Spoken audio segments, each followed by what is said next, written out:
নিজেকে চ্যালেঞ্জ করুন। সাহসী পথের গল্প। রাজীব ছিল একজন সাধারণ চাকরিজীবী।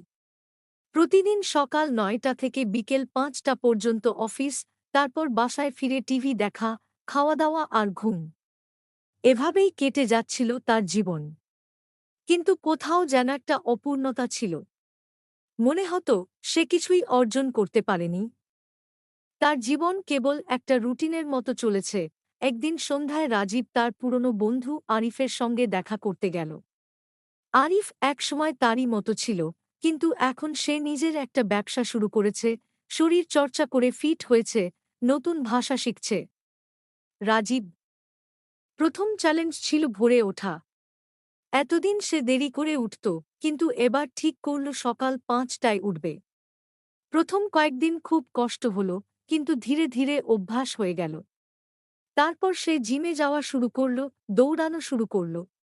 সপ্তাহখানেক পর শরীর হালকা লাগতে শুরু করল, আত্মবিশ্বাস বাড়তে থাকল।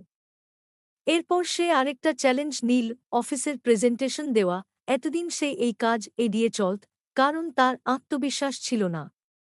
কিন্তু এবার সে সাহস করে সামনে দাঁড়িয়ে কথা বলল।